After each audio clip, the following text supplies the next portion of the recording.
All right, so I want to get my credentials out the way because I'm an accomplished person. I haven't sold a book. I finished one. I just put it on Amazon, no fanfare. I'm procrastinating writing my finishing up my second one. I'm like 2 or 3 chapters almost done, and then I have to read it, and then I want to pay for a professional to read it. So I'm procrastinating that, but I'm not an accomplished writer. So I just want to get that out of the way before I completely shit on these two books that I really hated.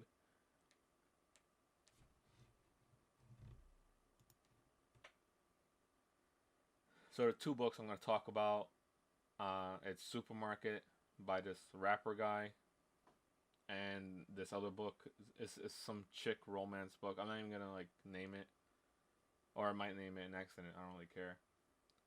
But I'm gonna completely shit on both of them, and I'm completely comfortable name dropping the first one written by the rapper because it's so obvious that he wrote it just to say that he wrote a book. He might, put a lot of heart and soul into his music. I don't know. I don't listen, but he wrote that book just to say he wrote a book, and there. So I have no qualms about shitting on it.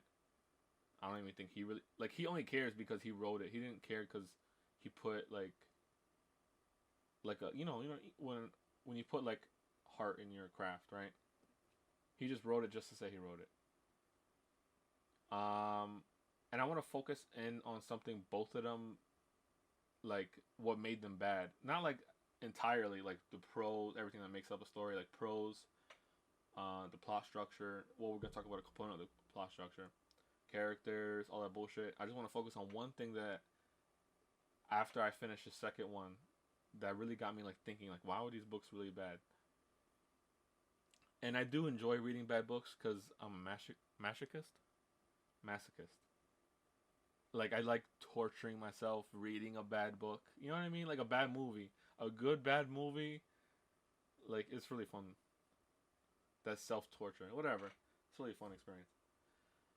Um, so what made these books really shitty to me was the lack of conflict. Right now, when a character gets everything they want, you know what I mean. Like I'm pretty sure we all, if you're a normal human, you want something, and unless you're super lucky or super privileged, you most likely don't get what you want. Either because your expectations are too high or just life doesn't work out for you, and that's fine. But when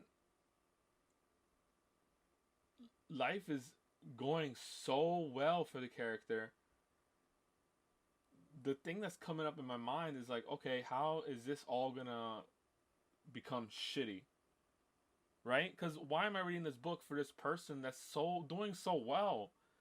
And the opposite is true. If like a character is going through hell and going through hell, I'm gonna be reading like hoping like, okay, please, life can't be this shitty. Just like it can't be so good. There's no point in depressing me with this guy's life who's just like every hope is just a smackdown. You know what I mean? So in these stories, everything was really good, and it really takes me out. If so many bad things is happening, I'm gonna be like, you know what? Sorry, I can't read. I can't finish the story. This is his life is so shitty. I don't want to read about it. There's nothing good that can happen from this.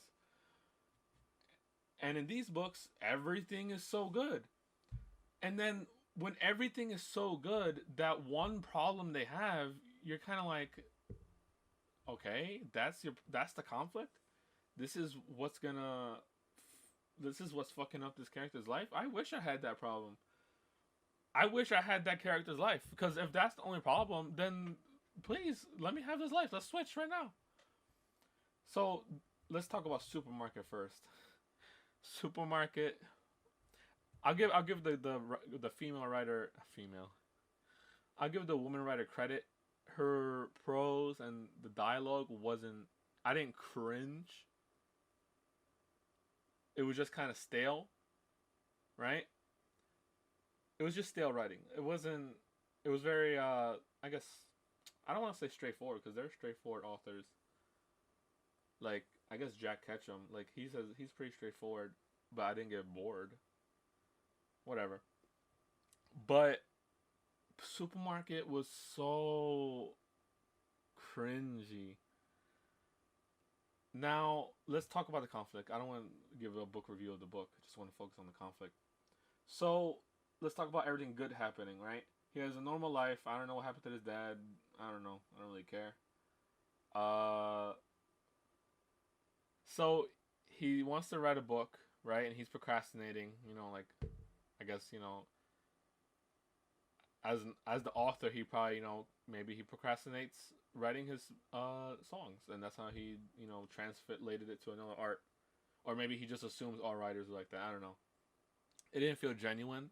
Maybe he's a guy who just gets straight to the work, and then I don't know. It didn't feel genuine. You know what I mean? I felt like he read like 3 biographies of authors and was like, okay, all authors are procrastinators. You know what I mean? I feel like it wasn't genuine. Like he just like Googled, oh, what are some common traits about authors? I mean, at least he did research. But it just didn't feel genuine. Anyway, he's procrastinating his book, and then he decides to get his shit together, and he decides to work in a supermarket to get a story idea, right? And before he's even like getting started, like he already has like an idea. He gets a book. This isn't like he. So he gets a book offer, right? So he gets flown to New York where he meets like this famous scriptwriter or something. I don't know. And they have this really cringy like middle school fantasy moment. Like it's just like basically everyone got up and clapped. Something like that happened. That's the best way I could put it, and that's the most accurate way too. So, and it wasn't like a dream. It wasn't a dream in the book. If it was a dream in the book, I would have accepted it. But it wasn't. It actually happened in the plot of the book. Okay? So he gets flown to New York, and then basically the guy, the big book publishing guy, shakes his hand and says, I'll take your book, $1 million deal right here. $1 million deal for your first book that's not even finished. Do you understand how crazy it is? He's paying $1 million for this complete stranger to finish a book he didn't even start. So already, it's so out of this world. You're disconnected from this character. Now, as the book progresses, you see that the character is crazy, and you're like, okay. So that means he didn't get flown to New York for $1 million deal. No, that actually happened. You know what I mean? So he sets up this crazy premise that doesn't make sense, and that's not even the crazy part. So the craziness is that he thinks this character, this person that works in the supermarket is actually a person, but it's actually him.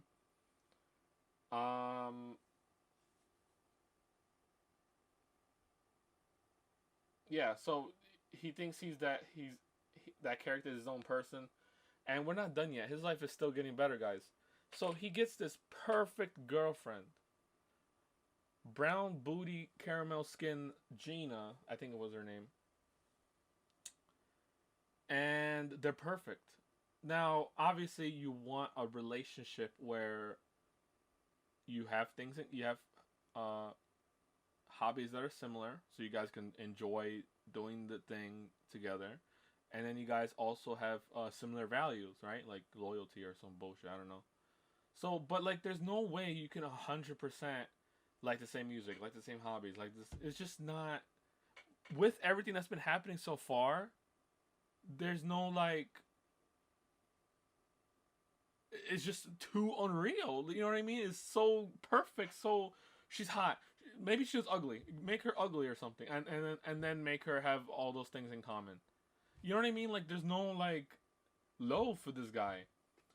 So perfect girlfriend, and he ends up cheating on the perfect girl because he's crazy and he thinks he's someone else, right?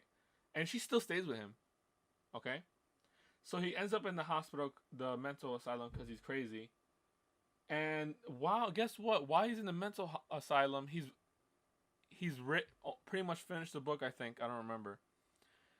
And guess what?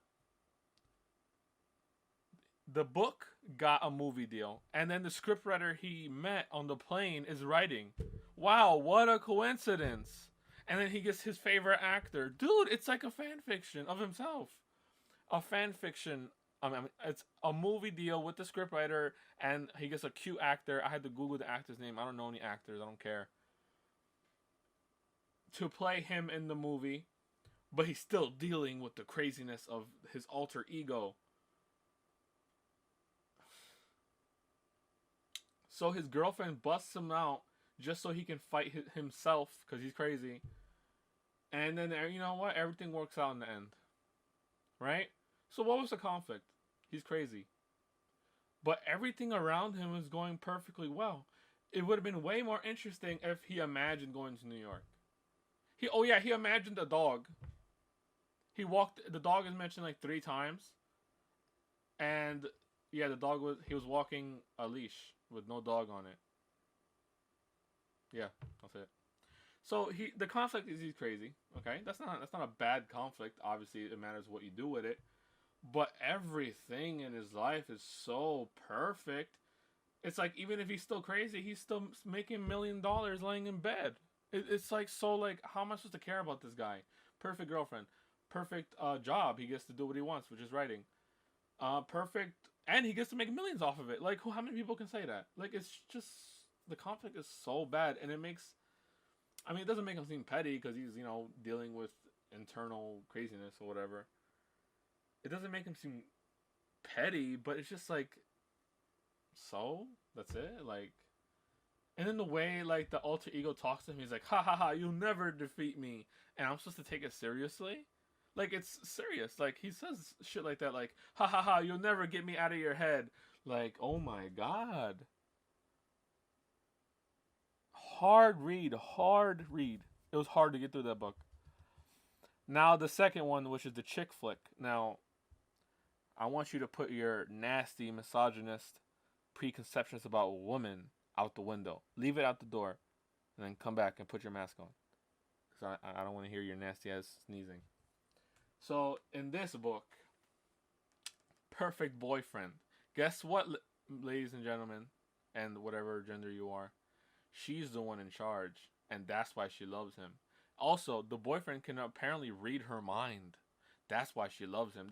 Like I read those words like at least 3 times in the book. Oh, that's why we get along. Oh, that's why I love him. Like okay, like it was so I don't know. I don't know if I want to put the word amateurish, but like because I'm an amateur, but I don't do that. It's just a bad. Maybe women enjoy that, but for me, it's like you're telling me this character like it's like saying, "Oh, this character person cares about me." Like you don't need to tell me that. How about he does something and then I make my own assumptions, right? And then that way they could be like, maybe he's trying to compensate for something. Like it leaves when you give me some room for ambiguity, just telling me the action of like that would like, oh, I want the reader to know that this person cares about this person, so he's gonna do this. That also leaves room for me as a reader to be like, maybe he's cheating, maybe he's overcompensating. You know what I mean? It's just like, oh, this is why I love him. Or, now I'm thinking about it, it could have been like her trying to tell herself that that's why they're perfect, right? Because, maybe I underestimated it. But basically, now listen to the conflict of the story, okay? Now, I don't know, man. Listen to the conflict of this story, okay? So you're working. She just got her job. No, this is so before. Was it before? Yeah, okay. So she gets her dream job, right? The job she's been dreaming about. Every little kid has been dreaming and studying to be the top lawyer at a top law firm in New York. Yeah, top lawyer, top. Yeah, every 9-year-old girl is doing taxes and reading corporate documents. It's not like her father was one. You know what I mean? Or her mother. Maybe I would have believed that was the case, but no, they were just I think blue collar workers. I don't remember, but they were not lawyers. That's for sure. And her husband is a hedge fund guy. He also gets a better job. I think he went from bank something to hedge fund. So even he gets a better job. There isn't that conflict of, or maybe there is, or there could have been. There could have been that weird conflict of like, well, honey, I make more money. There is a moment where she's like, oh, we have the finances split. Like I think she said 60-40, or she just said um proportional to what we each make, right? So she's a top corporate lawyer in a top law firm in New York, and he's a hedge fund manager. I don't know if he's a manager, but I mean, I'm pretty sure there's a big difference, right? And the way it's worded, it's implied that she makes more. I don't know. To me, that seemed petty. You know what I mean? It's like both of you are pretty high in your own job. Like, I don't know. Maybe it's just me. So yeah, here's a conflict. I want you to think of a conflict a woman can have. You ready? Just think of any conflict. You're a woman, maybe listening to this. So think of a conflict that would ruin this perfect thing. Think of it, because that's a common. I was hoping for this conflict. Okay. So this is her conflict. She has a dream, or she calls it a premonition, that of like her in 5 years sleeping with another man. Like she basically lives like this hour in the future, and then for 5 whole years, that's what she's thinking about. This one random guy who she doesn't see until obviously later, but for 5 years, that's all she thought about. This guy that she only spent an hour with, like in her dream. That's the conflict. The conflict is, this is the conflict. She plans everything, blah, blah, blah. What a horrible, boring person that she plans everything. But there's a rock in her plans. Because in the future, she's not actually married to the boyfriend she has now. She sees herself with another man in an apartment. I don't remember reading if it was good or not, to be honest. In an apartment that's not hers. So for 5 years, she's dwelling on this. Like, how does this happen? How does my plans not go as I see it?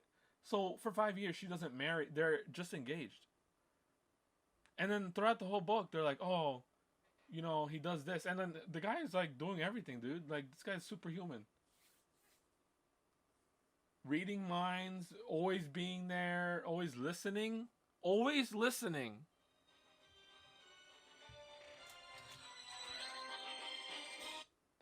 Oh, man. So she's basically... So that's the conflict of the story, that she sees herself in the future with another man. And it's just like... Okay. Like, this... And then I was praying to God that the guy would cheat. Because why would you break up with this guy? Guess why she breaks up with him? She doesn't really love him. She does not really love him, guys and girls. Let me tell you about this guy. Oh yeah, and I already said this. She's in charge in the relationship, guys. Dude. And oh yeah. Maybe I'll wait to get there. Okay, so the next conflict of the story is, while she's trying to plan for the wedding, right? Because she doesn't want that future to happen where she sees herself with another man. Her friend gets cancer, and then they're dealing with that. Blah. I don't care. I don't really care about anyone. So it's like, to me, I'm just like, please cheat, please cheat, please add on top of this conflict cake. Please put a cherry. Please cheat, please cheat. But the guy is so perfect. He's always there. He's always caring. He even still cares about the girl with cancer. His girl was ex's friend's cancer. Like, he even cares about her. Maybe he wanted to get some. No, but like, it's just like, this guy was so perfect. I guess he was just too perfect. Alright, so they don't get married. Right? Because she realizes she didn't really love him. Right? Now, here's the kicker. Here's the kicker. Okay? The guy that she saw herself with was her best friend's boyfriend that she was gonna marry. Now her best friend is a hoe. Okay, she a thought. Well, I don't know if she a thought, but she a hoe. Okay, but this was the guy. This was the one. And her friend keeps on. Her friend, you know, sleeping with many guys, obviously knows what love is. But like twice throughout the story, she's like, what's the main her? I don't want to say the main character's name. Uh, we'll say Ellie. That's not her name. So Ellie, I can see in your eyes you're not truly in love. Says the fucking. I don't want to say fucking. Says the slut, dude. What does the slut know about love? This chick. Oh man. The slut is telling her friend, "You, I see it. I know you're not in love. I know what love is. I've given love to many men." But the guy that Ellie sees herself with in 5 years is her best friend's boyfriend. And then guess what? Here's the best part of the book. You ready for this? The best friend dies, and on that night, they have sex. No, no, no, not the dead friend. I wish that would have been funny and sick, right, guys? But no, Ellie sleeps with the man, her best friend's boyfriend. That night. And then you know what she says? She says, "Oh, the name of the friend Jordan. We'll call her Jordan. Jordan would have been okay with this because she's about love and spontaneity. Spontaneity. Oh man." She basically just said she would have been okay with me sleeping with her man on her funeral night. It wasn't at the funeral. They're not that kinky. Um, she basically says my friend was a hoe, so she would have been okay with me sleeping with her man. And it was a one time thing. They don't get together at the end. This book, dude. How am I supposed to relate with a woman who acts like this, dude? Oh, let me throw in some other stuff that shows like this book, dude. So I told you that if everything is good, it doesn't make it believable, okay? So at first I thought, oh, the dream is because it's the blurb that she has this dream. The blurb is gonna be her with the boss. Please let it be with her and the boss. And it's not. I'm like, okay, fine. But guess why it could never have been the boss? Guess why? It is 2021, and the top CEO of a top law firm in New York is a gay man. Okay? So I'm like, okay, fine. I'll take it. That didn't ruin my suspension of disbelief. It didn't ruin it. I said, okay, fine. It's New York. We're not done yet. Okay? What else was it? I already said the boyfriend, blah, blah, blah. Oh, guess who their friends are? Two lesbian artists who make she's who make more than her. Two lesbian artists who make more than a top lawyer, a top senior law. You know what I mean? Like two lesbian artists who make more than a corporate lawyer, corporate senior lawyer. And then that's where I was like, okay, really? Is that really? Like, okay. And we're not done yet in this perfect world. The company that, like, the next big company that the corporate is assigned to is this search engine started by two women.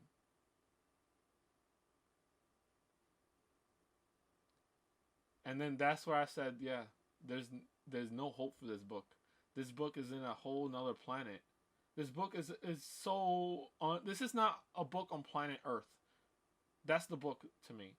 You dump your fiance because you don't love him, whatever that means. Describe love to me, because you didn't even stay with the guy that you thought you loved. You didn't even stay with him. You just had a one night stand. Dude, love. And here, there's so many kickers in this book. What was the last one?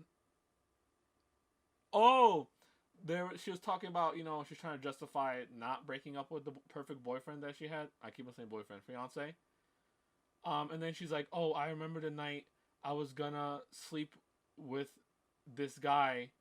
I was gonna get this guy to sleep with me, but then he introduced me to him, and then she slept with the fiance on the fourth night."